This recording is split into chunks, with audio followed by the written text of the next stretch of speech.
Hello, my name is Christine Hargraves, and my government is oligarchy. Um, Oligarchy is a type of government where there is a small group of people that have control of the country, not just one person. Um, there is a leader, but they don't have as much power as other governments because they have a group of other powerful individuals behind the leader. Um, the decisions made for the country are not influenced by the people. They're influenced solely within the group of people that have the power. So that would be the oligarchy. An example of this would be China. A group took over China and came into power. They came into power after the death of Mao Zedong. I don't know if that's how you pronounce it. The people who make up the group of this oligarchy um, are descendants, so related to the eight immortals or immortals, sorry. Um, and so they intermarry um, just to keep the group of eight immortals powerful.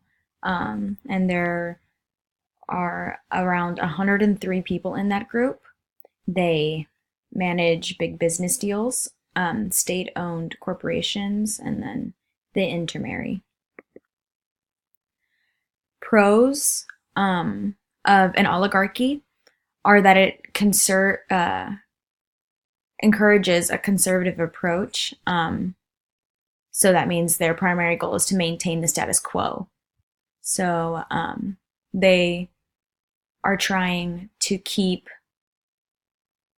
the government like the same, and they have confidence in how they want to run the government. Um, Women are able to ascend into power, so it is easier for women to work towards a higher position in the oligarchy, and it's easier for them in an oligarchy as opposed to another form of government. Um, an oligarchy reduces societal pressures, so the public are free to do as they please as long as they follow the law, and they don't have to um, they don't have to worry about voting or have the stress about choosing something that may end up being bad for the country. So that's all on the oligarchy.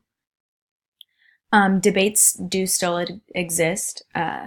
Potential for debates still exists because there's still more than one opinion. So in a large group, depending on how many people there are in the oligarchy, um, they still will pose a potential law or something like that, and they will discuss it. And if someone disagrees, they will have a debate.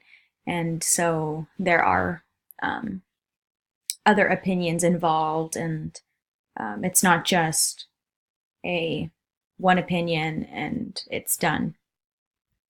And then the decisions happen pretty rapidly. There are less people whose approval is needed, so it's not like the whole country's vote and say on the law. It's just that oligarchy. So it happens faster. The cons.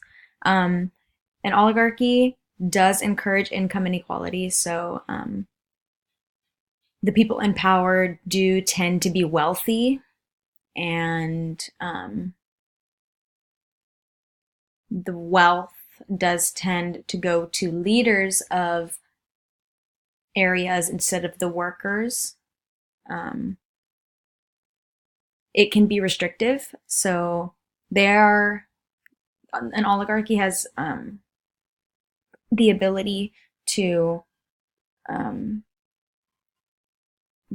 not get rid of, but take away certain people's powers. Um, powers to certain things. So the oligarchy has a pretty high influence. They create puppet leaders. So sometimes the oligarchy will choose a weak leader in order to have more power to the oligarchy, and then they'll just have a leader that pretty much says and does what the oligarchy wants. And then the middle class is squeezed out. So this allows the rich and powerful people to stay in power and become richer, and then he will eventually keep going. They'll have more power, become richer, and they will pretty much take control of who else can become powerful and rich. Um, the cons are also that there is no change to the status quo. So sometimes it could be a good thing or a bad thing depending on what your beliefs are. So some people think that, so like in our example for the United States, say some people think that the right to bear arms is very necessary and that we need to have that and it should never be changed. But then there is also the other side where people think that there needs to be regulations on weapons and all of that. So in some cases, people want a change to the status quo and sometimes people don't. So in an oligarchy, there is usually no change to the status quo, and it can be a con or a pro. There are 13 countries that currently have an oligarchic government. So there's actually way more than people would think. And yeah. So yeah, that's my work cited.